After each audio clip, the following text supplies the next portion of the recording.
সমস্ত কিছু ইউটিউবে আছে, সমস্ত কিছু ফেসবুকে আছে। উলামায়ে কেরামের পিছে আমাদের ঘোড়ার দরকার কি আছে? পীর মুরিদির দরকার কি আছে? ওয়াজ মাহফিলের দরকার কি আছে? নাউজুবিল্লাহ, নাউজুবিল্লাহ। এই সমস্ত ধ্যান খেয়াল থেকে আল্লাহ তাআলা হেফাজত করুক। এই ধরনের চিন্তা ভাবনা যারা রাখে তাদের থেকেও আল্লাহ তাআলা হেফাজত করুক। শুনে রাখেন, মুমিন বান্দারে দেখতে নরম হইতে পারে, কিন্তু তাদের হাত ভেঙে দেওয়া কিন্তু এত সহজ না। ফেরাউনও পারে নাই এদের হাত ভেঙে দিতে, নমরুদও পারে নাই হাত ভেঙে দিতে।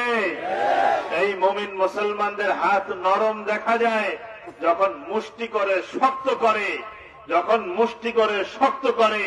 সারা বাংলাদেশ কেন, সারা জগৎ মিলেও এই মুমিনদের, এই উলামায়ে কেরামদের হাত তোমরা ভাঙতে পারবা না। মনে রাখো মুসলমানেরা, এই মুসলমানদের রক্তের বদলা অন্য কারণে লাগবে না। এই মুসলমানদের রক্তের ফোঁটা যদি এই জমিনে পড়ে, স্বয়ং রব্বুল আলামিন এই রক্তের বদলা নিবেন। কথা কি সত্য না মিথ্যা?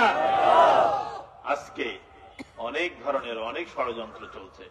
ইহুদ, নাসারা, খ্রিস্টান, তাদের সর্বপ্রথম কাজ হলো যে উলামায়ে কেরাম থেকে, পীর সাহেবদের থেকে, সালেহ সুলাহা যারা আছে তাদের থেকে আওয়ামকে পৃথক করে দাও, তাদের থেকে আওয়ামকে দূরে সরায় দাও, তাদের থেকে আওয়ামের মধ্যে যে ভেজাল, যে সুসম্পর্ক আছে সেটাকে নষ্ট করে দাও।